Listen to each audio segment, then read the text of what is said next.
अलंकापुरी पुण्यभूमी पवित्र, तिथे नांदतो ज्ञान राजा सुपात्र. तया आठविता महापुण्यराशी, नमस्कार साष्टांग श्री ज्ञानेश्वरासी. वेदान वेदविदामहो पशुमुखात, प्रोच्चार्य सर्वे स्मिताः. कृत्वा लौकिकभित्तिका प्रचलनं, योगी समुद्बोधितः. गीताज्ञानमलौकिकं प्रकटितं, विश्वाय शान्तिप्रदं. वन्दे तं करुणाकरं प्रभुवरं, श्रीसंतज्ञानेश्वरं. श्रीसंतज्ञानेश्वरं. ज्ञानेश्वर महाराज की जय. पंढरीनाथ भगवान की जय. सर्व श्रोत्यांना आणि ज्ञानेश्वरी भक्तांना सादर वंदन. आज 28 सप्टेंबर शुक्रवार या आठवड्यातला आपला शेवटचा दिवस आहे. आता सोमवारपासून 2-3 दिवस होईल, मग गुरुवारपासून आपण घटस्थापना आणि देवीच्या उत्सवात मग्न असू. तर दादांनी आता छान सूचना पाठवलेली आहे, त्यानुसार ज्यांना जो ऑप्शन द्यायचा असेल तो तिथे येस नो म्हणा. म्हणजे आपण मेजॉरिटी ज्यांची बहुमत असेल त्याला मान्यता देणार आहोत. आणि सगळ्यांच्या सोयीनं करायचे, आपल्याला काही फार पुढे जायचे असं नाही आहे. पण एखादी गोष्ट सुरू केली की मध्ये मध्ये थांबायला माझ्या काही कारणामुळं आपल्याला जरी थांबता आलं तरी आता तसं व्हायला नको असं वाटतं. आता 64वा श्लोक. काल 1340पर्यंत आपल्या ओव्या झालेल्या होत्या. 1340वी ओवी अशी होती. या बोला श्रीकृष्णे. आज 27 आहे म्हणतं. म्हणितले काय येणे, हेची थोडे गावानणे, जे बुजताची तू. काय म्हणतायत की हे जे सगळं अर्जुनाचं गोड गोड बोलणं आहे ते ऐकून श्रीकृष्ण काय म्हणतात. श्रीकृष्णे म्हणितले काय येणे. श्रीकृष्ण काय म्हणाले, हेची थोडी गा वानणे. वानणे म्हणजे स्तुती करणं. अरे तू माझी स्तुती कशाला करतोस. मी जे काही तुला जे बुझतासी तू, तुला जे मी ज्ञान सगळं देतो आहे, ज्ञान भरलं सांगतो आहे, त्याचं तू सगळं ग्रहण करतोस. आणि हे माझं काय कमी वर्णन आहे. म्हणजे तू माझं स्वीकारणं, मी सांगितलेलं ऐकणं, हेच माझ्या दृष्टीनं खूप आहे. काही वेळेला लोक म्हणतात तुम्ही काहीच त्याच्यावर बोलला नाहीत, पण जे आपण सांगितले ते जर एखाद्यानं स्वीकारलं, त्याप्रमाणे केलं तर तेच खूप झालं. तसंच भगवंतांना वाटते. म्हणून 64वा श्लोक पुन्हा आपण गुह्यतरम म्हटलेलं होतं. 63व्या श्लोकात मी तेव्हा बोलले होते की गुह्यतर म्हणजे कंपॅरेटिव्ह डिग्री आणि गुह्यतम म्हणजे सुपरलेटिव्ह डिग्री, सगळ्यात उत्तम, सगळ्यात गुह्य. आता 64पर्यंत आलेत, तिथे गुह्यतमम म्हणतायत बघा. सर्व गुह्यतमं भूय शृणु मे परमं वचः, इष्टोऽसि मे दृढमिति, ततो वक्ष्यामि ते हितं. परवा जे सांगितलं गुह्यतरम म्हटलेलं होतं, म्हणजे गुह्यापेक्षा अधिक. आणि आता तम म्हणजे सर्वात अधिक. असे गुह्य जे आहे, गुप्त जे आहे, गोपनीय जे आहे ते भूयहा. भूयहा म्हणजे पुन्हा. शृणु मे परमं वचः. आपण एकदा सांगतो, दुसऱ्यांदा सांगतो, पुन्हा म्हणतो पुन्हा एकदा मी तुला सांगतो, जर नसेल लक्षात आलं तर. तसं आता एकदा 17 अध्यायपर्यंत सांगून झालं. 18व्यातही पुन्हा सांगतायत की मी तुला अधिक गुह्यतम सांगतो. आणि आता म्हणतायत परत तुला सर्वात गुह्य जे आहे, गोपनीय जे आहे ते पुन्हा अजून एकदा तुला सांगतो. शृणु म्हणजे ऐक. मे परमं वचः. माझं जे बोलणं आहे ना ते तू अतिशय गोपनीय असं जे आहे ते अगदी मनापासून ऐक. परम वचन ऐक. कारण काय, इष्ट हा असी मे. तू काय आहेस, माझा इष्ट आहेस, लाडका आहेस, लाडका भक्त आहेस. ततः वक्ष्यामि ते हितम. आणि म्हणून मी तुझ्या हिताच्या गोष्टी सांगतोय, कारण तू लाडका भक्त आहेस. आता भगवंताला असा लाडका दोडका कोणी असतो का हो? सगळेच प्रिय असतात. पण तरीसुद्धा जो भगवंतावर निस्सीम भक्ती करतो, श्रद्धा ठेवतो, काहीही त्याच्या मनामध्ये द्वैत नसतं, भगवंत आणि तो एकच झालेला असतो, म्हणून त्याला इष्ट असं म्हटलेलं आहे. अजून आपण जरा चाचपडत असतो, नक्की या देवाची पूजा करू का त्या देवाची करू, याच्यावर विश्वास ठेवू का त्याच्यावर विश्वास ठेवू, भगवद्गीता म्हणू का दासबोध वाचत बसू, ज्ञानेश्वरी ऐकू की आणि काही एकनाथ महाराजांचं ऐकू. अशी मनामध्ये द्वैत आहेत आपल्या. एकदा एका भगवंतावर निश्चयानं आपण श्रद्धा ठेवली की सगळं एकच दिसणार आहे. मग तो रामही तोच असणार आहे, कृष्णही तोच असणार आहे, समर्थही तेच असणार आहेत, ज्ञानदेवही. कारण त्यांच्यामध्ये द्वैत आपल्याला आत्ता दिसतंय, ते नंतर दिसणार नाही. मग तेव्हा आपण त्याचे इष्टभक्त होऊ. अर्जुनाला एकमेवच होता, तो लाडकाच होता, तो सखाही होता, त्याचा गुरुही होता, त्याचं सर्वस्व म्हणजे काही हा भगवंतच होता.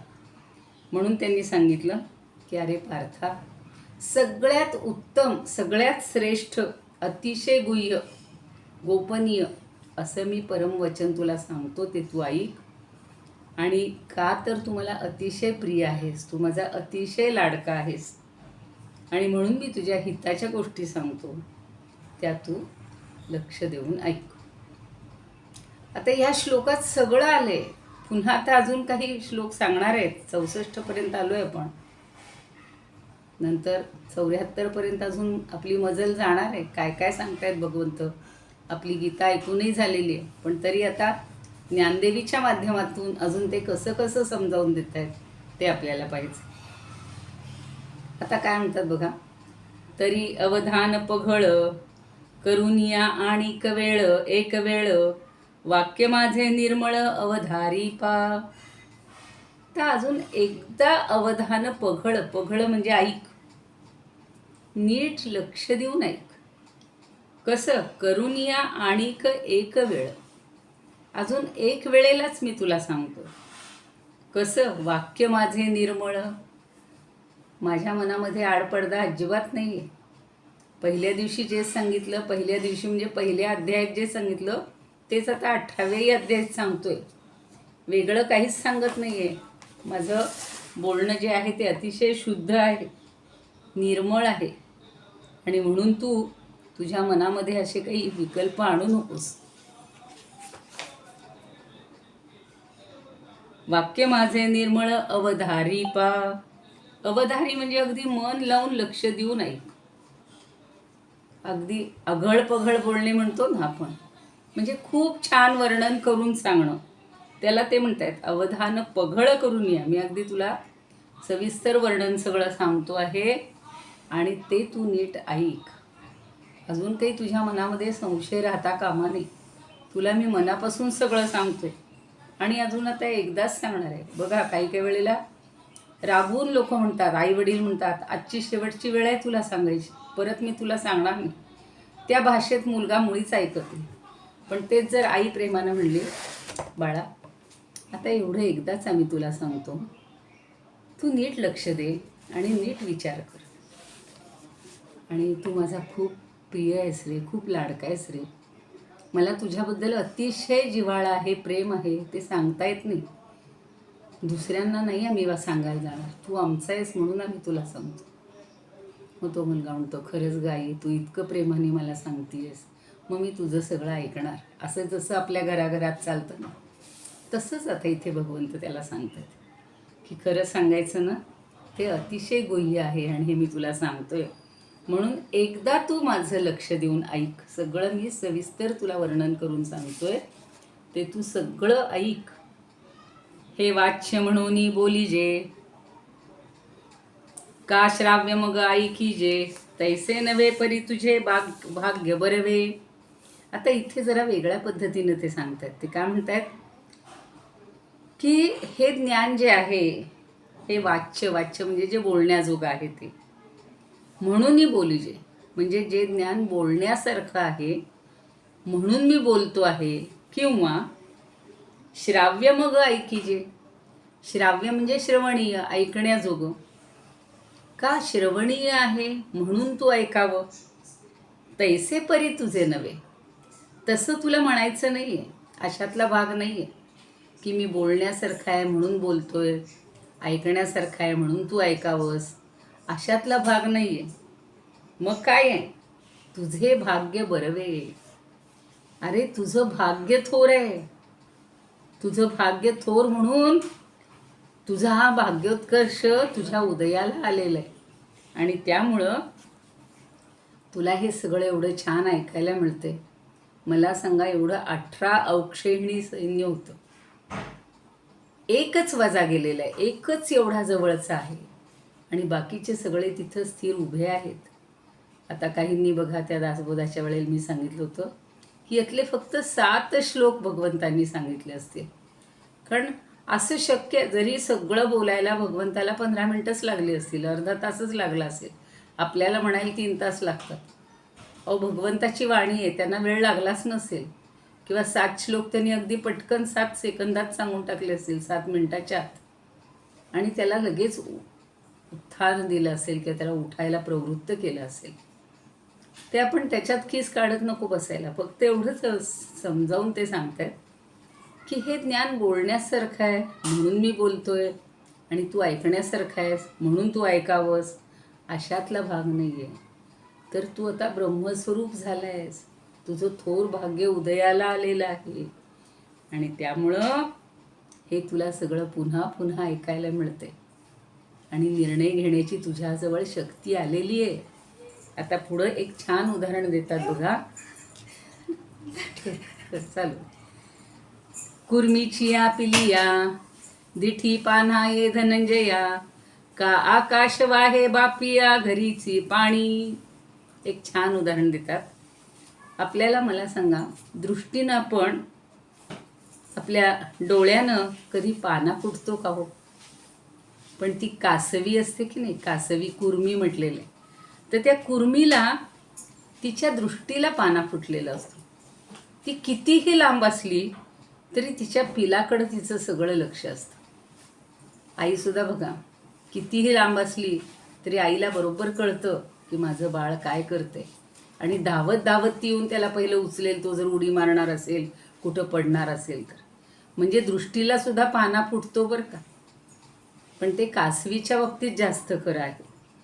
आणि मग म्हणून त्यांनी काय म्हटलं बघा, कुर्मीची या पिलिया, दिठी पान्हा ये धनंजया, का आकाश वाहे बापिया घरीचे पाणी. आणि आकाशाच्या बाबतीत काय म्हटलं बघा, की आकाश वाहे, वाहे म्हणजे वाहून नेतो. कुणाचं हे आकाश कुणाचं ओझं वाहून नेत नाही. आणि पुन्हा म्हणलेलं आहे घरीचे पाणी. पण चातकाची तहान भागावी म्हणून आकाश आपल्या घरचं पाणी वाहत असतो आणि चातकाची तहान भागवत असतो. किती छान कल्पना केली. मेघाला वाहून नेण्याचं काम हे आकाशातच घडतं की नाही. आणि आकाशातून जेव्हा त्या मेघातनं पाणी बरसतं तेव्हाच चातक फक्त वरच्यावर त्याच्या चोचीत ते पाणी स्वीकारत असतं आणि तेवढ्यावर तहान भागवतं. असे काही जण असतात बघा, की मी जर असं करीन तर असंच. तिथं कधी हे करणारच नाही, तडजोड करणारच नाही आहे. एक तत्व म्हणजे एक तत्व. एक वेळेला जेवायचं, एक वेळेलाच जेवीन. दुसऱ्यांनी कितीही आग्रह केला माझ्या पुढे पंचपक्वान्न आणून ठेवली, नाही खाणार. किंवा मला आता जो मधुमेह माणूस असतो बघा, काही जण अगदी कडक असतात, नाही मी गोड खाणार नाही, डॉक्टरनी सांगितलेले. कितीही अगदी कुणीही अगदी त्याला लाघवीपणानं म्हणू देत, हे आग्रह करू देत, तो कडक असतो, त्या बाबतीत स्थिर असतो. तसं आता इथं म्हणतायत की हा चातक जो आहे, तर चातकाला सुद्धा वास्तविक आकाश कुणासाठी असं काही ओझं वाहून नेत नाही बरं का. पण त्या चातकासाठी तो अपवाद करतो आणि मेघाला वाहून नेतो आणि मेघातलं पाणी बरसतो. म्हणजे दोघांची उदाहरणं दिली. त्या कासवीचं दिलं एक आणि आकाशाचं दिलं, म्हणजे मेघाचं दिलं. आणि मग तो संपूर्ण विश्वाला चिंब भिजवून टाकतो. ते चातक किती पाणी पितो हो, 1-2 थेंब, काय त्याच्या चोचीतनं एवढे एवढे थेंब जात असतील तेवढेच. एवढा ढग कोसळते म्हणून तो काही आपल्याकडं जसं आपण उद्या पाणी येणार नाही म्हणून साठवून ठेवतो, टाक्या भरून ठेवतो, किंवा पाणी संपलं तर टँकर बोलवतो, सगळंच्या सगळं भरून ठेवतो, पाहुणे येणार, अमकं येणार. तसं काही तिथं नाहीच आहे. जेवढे 2 थेंब पडले तेवढे तो चातक त्याच्यावर खुश आहे, समाधान आहे. पण बाकी सृष्टी तेवढ्या मेघाच्या बरसण्यामुळे आता बघा ना, काय सगळीकडे पाऊसच पाऊस होतोय. यंदा कोणी म्हणायचंच चान्स नाही आहे की आमच्याकडे पाऊस झाला नाही. अगदी सगळ्यांकडे ओतप्रत मेघराजांनी आपल्यावर कृपा केलेली आहे. जरा जास्तच बरसलेला आहे काही ठिकाणी, त्याचाही लोकांना त्रास होतो. पण माणसाला असं आहे त्यात समाधान नाही मानायचं. पडला नाही पाऊस की देवाच्या नावाने ओरडायचं, जास्त पडला की तिकडूनही ओरडायचं. आहे त्यात समाधान मानणं की ठीक आहे, यंदा झालाय ना पाऊस भरपूर, शेतं चांगली पिकतील, पाणी नद्यांना राहील, झऱ्यांना राहील, आपल्या नळांना येईल. आता काही यंदा चिंता नाही, पाण्याची कमतरता कधीच भासणार नाही, असं समाधान मानून राहायला पाहिजे. बरं, पुढे बघा. म्हणून त्यांनी म्हणले, का काशवा हे बापिया घरीचे पाणी, जो व्यवहारू जेथ न घडे. जो व्यवहार जिथं घडायला पाहिजे तिथं जर घडला नाही, तयाचे फळची तेथ जोडे. आता जो व्यवहार जिथं घडत नाही त्या ठिकाणी अचानकपणे काय होतं, फळची घडे, फळची जोडे. अहो, फळ प्राप्त होतं. सारून ऐक्याच्या परिवरी काय दैवेन सापडे सानुकूळे.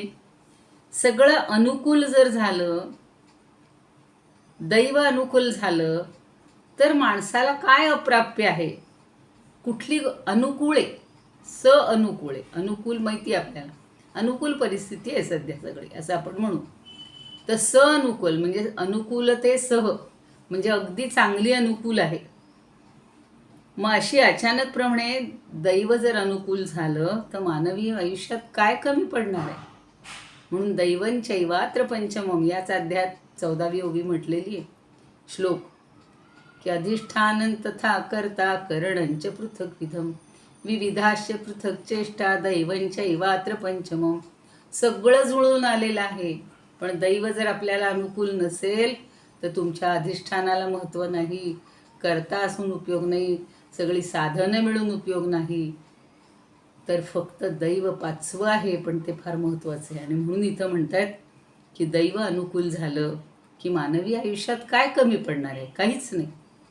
एरवी द्वैताची वारी सारुनी ऐक्याच्या परिवरी भोगी जेते अवधारी रहस्य हे. आणि एरवी द्वैताची वारी चुकून काय म्हटलेलं आहे? द्वैताची वारी सारुनी. द्वैत नकोय आपल्याला, सगळ्यांमध्ये एकत्व पाहिजे. सारुनी ऐक्याच्या परिवरी, मग सगळ्या ऐक्याच्या परिवारामध्ये द्वैताची वारी चुकून निर्झाऱ्या बाजूला सारून भोगी जेते अवधारी रहस्य हे. मग अद्वैताच्या आनंददायी घरात जे भोगायचे ते अपूर्व असं मोक्ष रहस्य आहे. आणि ते तू लक्षात घे. काय भोगायचे? मोक्ष भोगायचे. अवधारी म्हणजे लक्ष देऊ नाही, रहस्य हे तुला रहस्य मी सांगतोय. कसं सांगितलंय बघा, थोडंसं आडपडद्यांनी सांगितलं की द्वैताची वारी चुकून द्वैताच्या एरझाऱ्या बाजूला सारून अद्वैताच्या आनंदाच्या घरात जे भोगायचं अपूर्व आहे, अजून पूर्वी मिळालेलं नाही, ते मोक्ष रहस्य आहे. आणि ते तू आता अनुभव. तू लक्षात घे, आलाय तो, मोक्षापर्यंत पोचलेला आहे.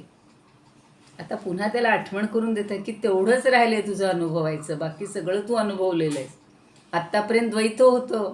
माझे काका, माझे मामा, माझे मित्र, माझे बंधू, माझे गुरु, माझे पुलचुत सगळेच झाले. पण आता ते सगळं द्वैत संपलेलं आहे आणि सगळ्यांच्या ठिकाणी परमात्म तत्व आहे. आणि ज्याचं जसं कर्म आहे तसं त्याला ते फळ मिळणार आहे. म्हणून शेवटी म्हणतात, आणि निरुपचारा प्रेमा, जो निरुपाधिक प्रेम विषय होय जे प्रियोत्तमा, ते दुजे नव्हे की आत्मा ऐसेची जाणावे. निरुपाधिक प्रेमाचा जो विषय आहे तोच तू झालेला आहेस. उपाधिक प्रेम कसं असतो? आई मुलाचं प्रेम, आई ही उपाधी आहे, पुत्र ही उपाधी आहे, गुरु शिष्याचं, मित्रांचं, सगळी नाती.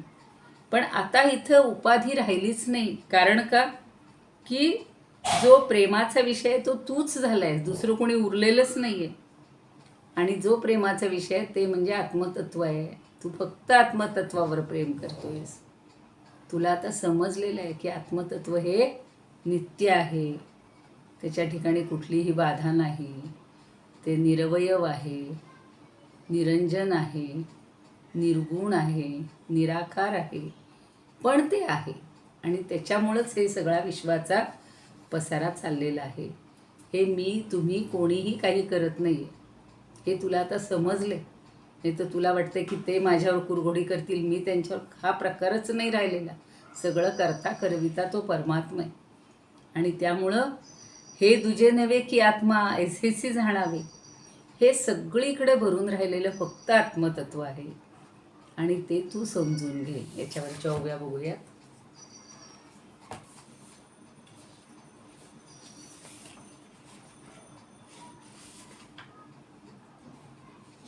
कालच्या काही ओव्या वाचायच्या राहिल्या का काही मला लक्षात नाही.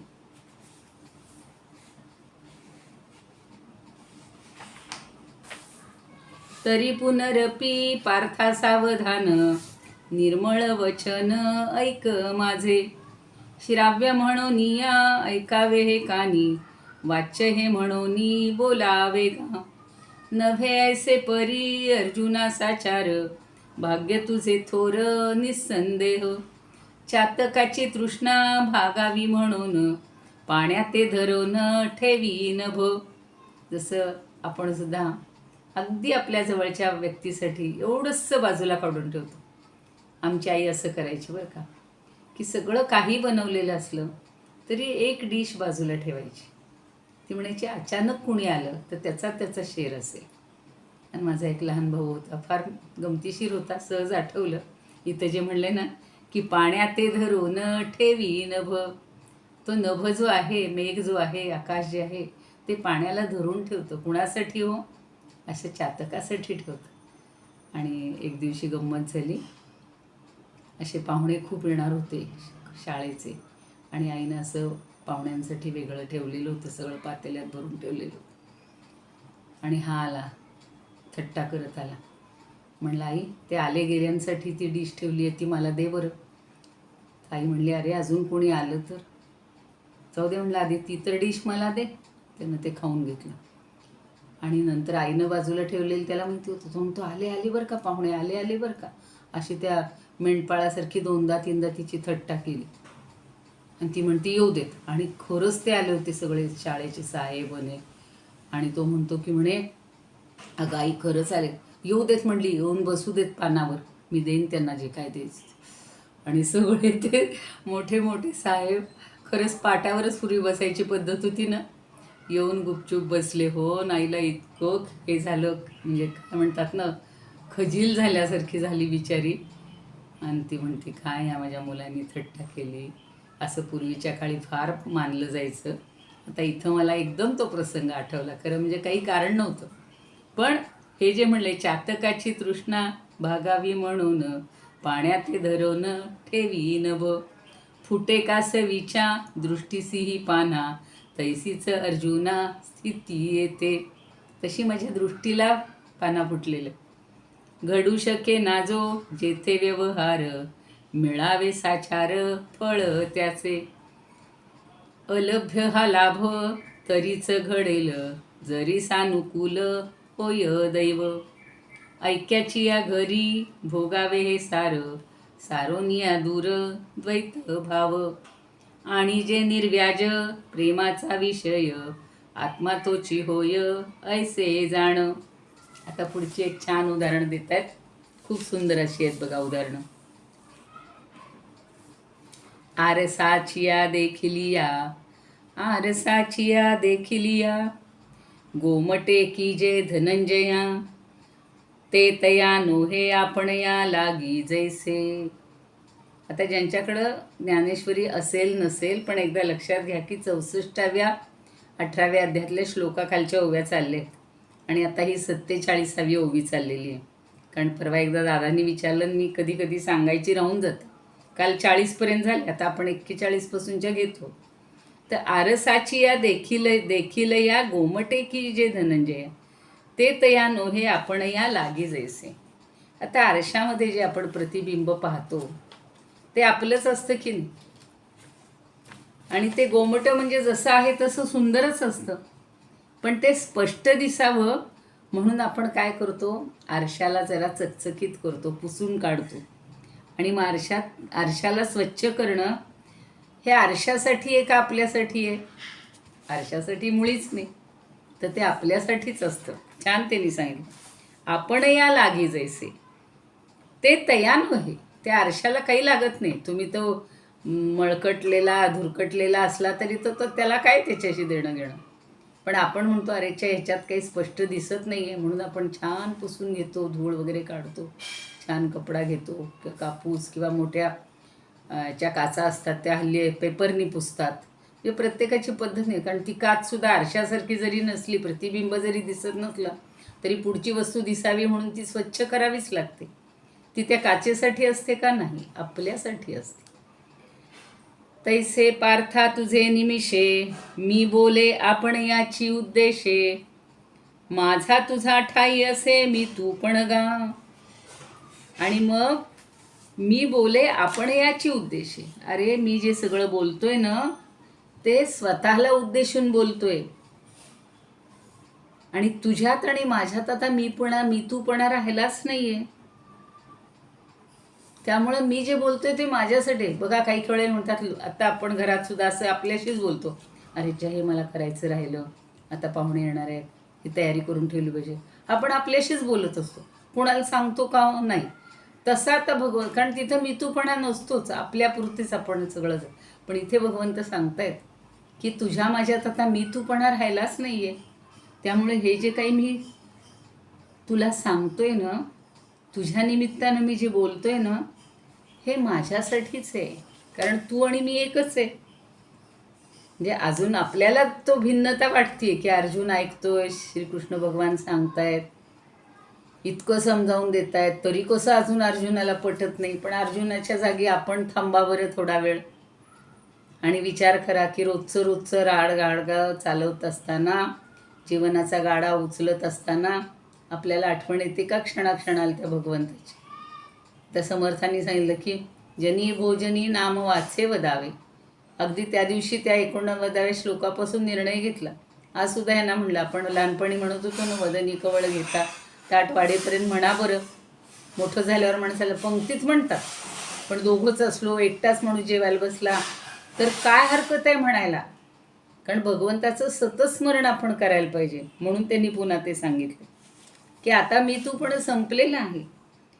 म्हणून जिव्हारीचे गुज, सांगितले जीवासी तुझ, हे अनन्य गतीचे मज आथी व्यसन. आता हे माझ्या जीवीचं गुज आहे. मगाशी सांगितले गुह्यतम आहे. म्हणून मी माझ्या जीवीचं जे गुह्य आहे, गोपनीय आहे, म्हणजेच खुद्द माझ्या जीवितालाच मी सांगत आहे, माझंच मला मी सांगतोय.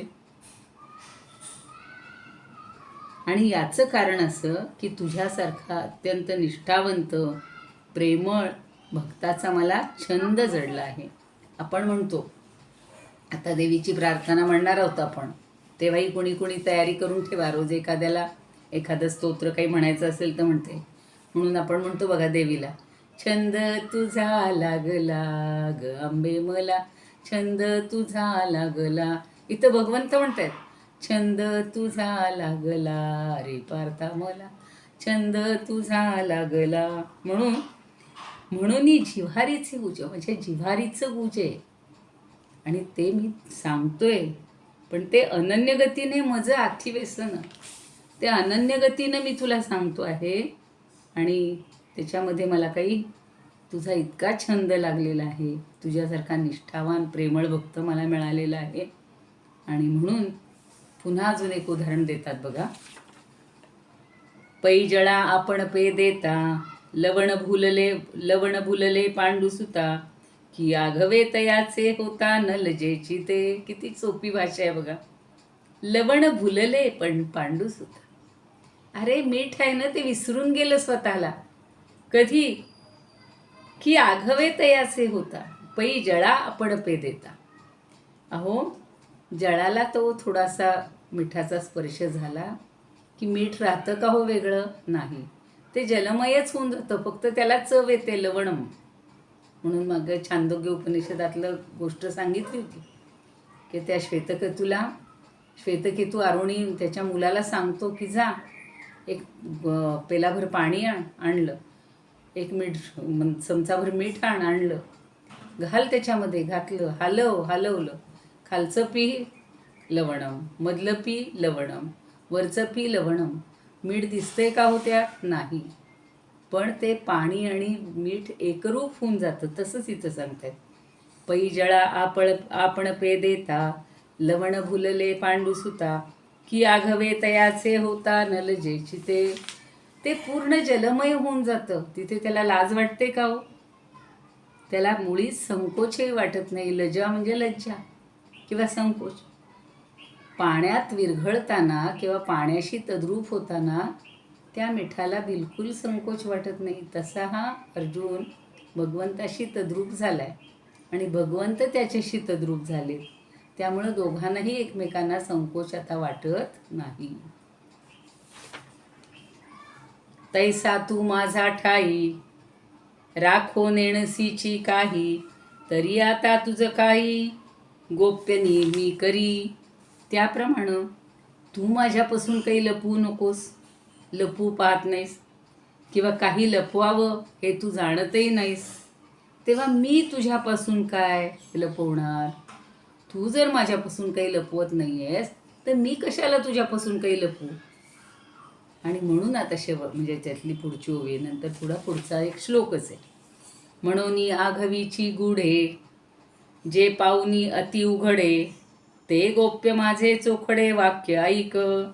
आघवीची गुढे, आघवी म्हणजे जी सगळी काही गूढ आहेत, माझ्या रहस्यामुळे जी विश्वातली सर्वच्या सर्व गूढ ही अक्षरशः उघडी पडतात. आता कुठलंच लपून राहत नाही. आपण असं घरामध्ये काही ही गोष्ट लपून ठेवतो ते नाही, हे सगळं ओपन टू ऑल आहे. त्यामुळं ते माझं जे रहस्य आहे, माझं जे विशुद्ध बोलणं आहे, ते तू फक्त आता ग्रहण करायचं बाकी आहे, बस. बाकी काहीच उरलेलं नाही. अजून एक पुढच्या श्लोकात सांगतील, तो आपण आता सोमवारी बघूया. याच्यावरच्या ओव्या घेऊ अजून त्या ज्या काही राहिल्यात त्या.